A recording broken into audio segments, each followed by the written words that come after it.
Next part of the class जो है mother tincture.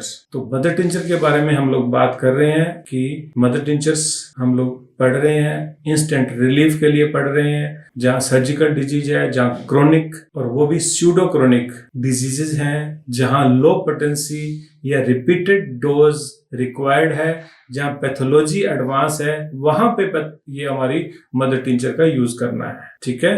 और लॉ ऑफ सिमिलर तो लगेगा ही लगेगा, लॉ ऑफ सिमिलर के बिना कोई बात नहीं है। ठीक है।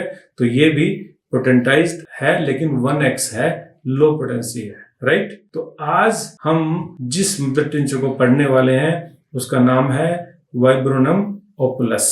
वाइब्रोनम ओपुलस मदर टिंचर में यूज की जाती है। ये इंपॉर्टेंट यूट्राइन एंटी स्पैज्मोटिक रेमेडी है। ये वैल्यूएबल है पेनफुल यूट्राइन क्रैम्प्स के लिए, डिस्मेनोरिया के लिए, थ्रेटेंड अबॉर्शन के लिए, फॉल्स लेबर पेन के लिए। ठीक है।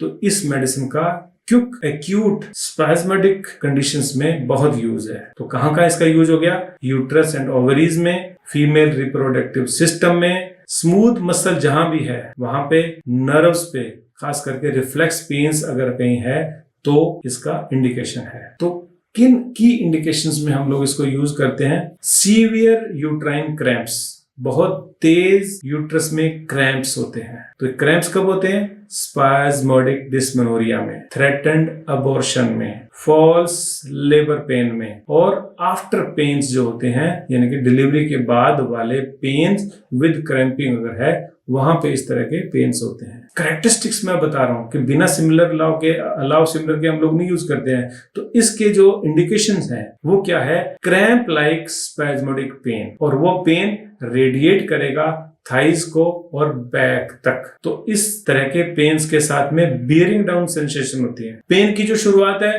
वो सडन होती है, रुक रुक के इंटरमिटेंट कोलिक की पेन होते हैं। पेशेंट पेन की वजह से रेस्टलेस हो जाता है। क्लिनिकल कंडीशंस क्या बनी?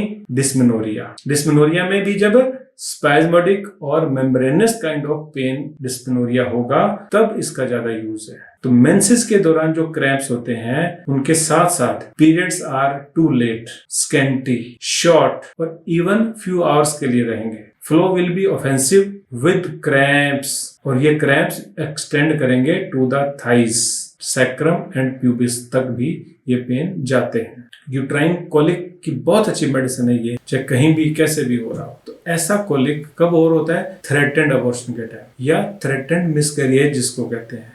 स्पेशली अगर हैबिचुअल अबॉर्शन हो गया है तो प्रिवेंट करने की बहुत अच्छी मेडिसिन है। अनेक पेशेंट्स को मैंने दी है और इस रिजल्ट को हमने वेरीफाई किया है। जहां प्री मैच्योर डिलीवरी हो रही हो और इतने अबॉर्शन हो जाएं कि वो एज इफ स्टेरिलिटी की तरह है पेशेंट, इनके बच्चे हुए ही नहीं, तो मैंने अनेक पेशेंट्स को दिया हुआ है। मेरे को एक पेशेंट जस्ट याद आ गया, मेरे पास वो पेशेंट आई थी, बहुत बरस पहले की बात है। उसके 7 अबॉर्शन हो गए थे। 7 वैल्यू होता है ना 7, माँ की हालत कैसा हो जाएगी। और लास्ट वाले में क्या हुआ कि वो ब्लीडिंग शुरू हो चुकी थी और उसको जो है ना डीएनसी के लिए डॉक्टर के पास लेके गए कि ठीक है अबॉर्शन हो गया तो डीएनसी करनी पड़ेगी। तो पेशेंट ने डीएनसी से इनकार कर दिया कि मैं डीएनसी नहीं कराऊंगी क्योंकि मेरे 7 पहले हो चुके हैं, मैं तो मर जाऊंगी लेकिन डीएनसी नहीं कराऊंगी। उसके जो अटेंडेंट्स थे वो पेशेंट को मेरे पास लेके आ गए उसी हालत के अंदर और हैवी ब्लीडिंग। मैंने सोचा क्या करें, तो मैंने जो भी उस समय समझ में आया, मुझे याद भी नहीं है कि मैंने क्या दवाई दे करके उसको ठीक किया होगा, लेकिन जो भी मेडिसिन दी उसका अबॉर्शन जो है वो हो गया और अगले 2-3 दिन में उसकी ब्लीडिंग भी रुक गई और वो काम फिनिश हो गया। अब वो मेरे पास आती है, बोले जी अब अबॉर्शन तो जो होना था हो गया, अब मैं कभी जिंदगी में अबॉर्शन हो जाए ऐसा नहीं चाहती हूँ। मैंने ये दवाई तब भी पड़ी हुई थी, मुझे याद था, तो मैंने उसको जो भी कॉन्स्टिट्यूशनल मेडिसिन मेरे को समझ में आई थी वो देने के साथ साथ मुझे अच्छी तरह से याद है कि मैंने उसको वाइब्रेनम दी थी। नेक्स्ट कंसीव हो गई, वाइब्रेनम कंटिन्यू, और वो कंटिन्यू ही रही थ्रू आउट प्रेगनेंसी।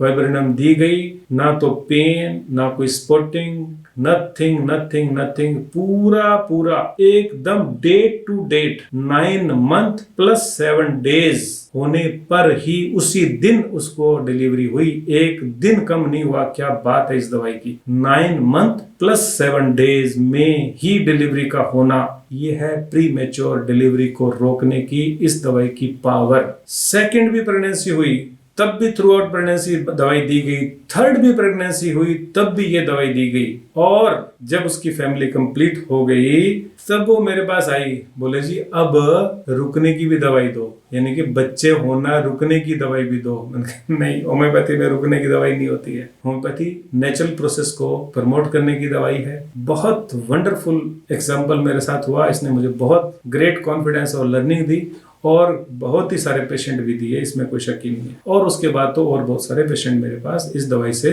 ठीक हुए हैं। Not only for this dysmenorrhoea also, जो पेनफुल पीरियड्स होते हैं वहां भी हम इस दवाई का यूज करते हैं। ठीक है, सीवियर बुरे वाला दर्द जैसे कि आपने अभी इसमें देखा पड़ा, इवन पोस्टपार्टम यूट्राइन स्पैजम्स जो होते हैं उसमें भी ये दवाई यूजफुल है। पेन एग्रावेट करेगा मॉर्निंग में और बिफोर पीरियड्स के, वार्म से रिलीफ है, प्रेशर से रिलीफ है, मोडालिटीज बहुत ज्यादा इंपॉर्टेंट नहीं है। डोज क्या देते हैं हम कंटिन्यूस जब लगातार पेशेंट को देनी होती है तो 5 drops 3 times in a day with half cup of water में देते हैं। लेकिन जब पेन ज्यादा हो, जब अबॉर्शन थ्रेटेंड हो, जब कुछ भी ब्लीडिंग जैसा स्पॉटिंग होने लग जाए, तब हम यही दवाई को 1 आवरली, 2 आवरली या 3 आवरली भी दे देते हैं, 5 drops in half cup of normal water. शानदार मेडिसिन है, along with your constitutional medicine. अगर आप इसको देते हैं तो आप इस दवाई के असर से उस पेशेंट के जीवन में बहुत पुण्य का काम करते हैं, उसकी फैमिली के अंदर